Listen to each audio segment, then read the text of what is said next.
friends. Executive Coach Ed DeCosta here with another episode of my Get Edified video blog. Today I've got a question about leadership teams. Leaders of mid to large size organizations, whether they're publicly traded companies, privately held, or not-for-profit. And maybe the board of directors of a not-for-profit or a charitable organization or the board of a publicly traded corporation.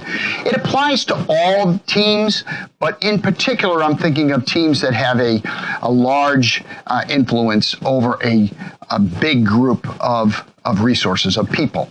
So the question is your leadership team like an orchestra? You know, an orchestra that plays symphonies, or rather, is it a group of very like-minded people that have the very same perspective, speak with the same voice, from the same set of experiences? Because if that's the case, you are missing an enormous opportunity to add value to your organization. The value that comes from diversity, from having people from a different set of circumstances, upbringings, trainings, education, technical depth, and what have you, because together they bring the breadth and depth that not any one person can bring. Now, it's pretty easy to visualize that as it pertains to creating a symphony with an orchestra. Now, I'm not a musician. I don't know much about how to make music, but I will tell you, as a boy growing up in Boston, I had the incredible fortune of getting to go to a camp, a summer camp at Tanglewood, which is the summer home of the Boston Symphony Orchestra. I got to meet Arthur Fiedler and Seiji Ozawa, two legendary conductors of the BSO. Now, I don't truly remember. I think I was about 10 or 11 years old. Don't remember much about what they taught us, but we got a chance to meet them and hear them speak about making music. But I've subsequently read quite a bit about the art and science of making that kind of sound. And it's a big leadership task.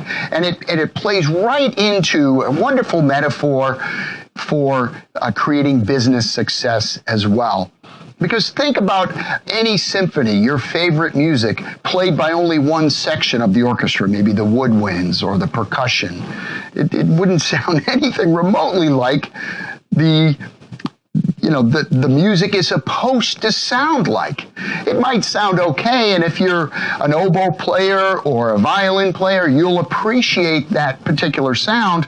But for someone like myself, I really appreciate it when I get the full effect, the full force of all of those instruments being played under the orchestration of a knowledgeable leader, the conductor.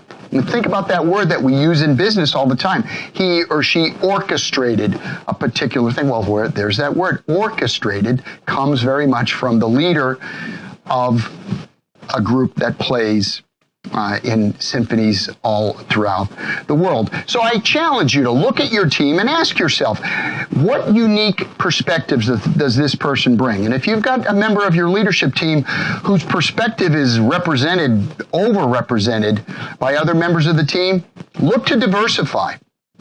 Sometimes you can add by subtracting. Sometimes changing out someone and having a new person that has actually less experience is going to take them time to get up to speed. But if they bring a new, fresh perspective from a different set of experiences, quite often that leadership team will become more effective. Because again, that's the synergy of having people with diverse perspectives. Much, much more effective in the short run and in the long run than a team of clones that just basically parrot the senior executive. So again, my name is Ed DeCosta. I hope you found this helpful. And wherever you are, make it a great day.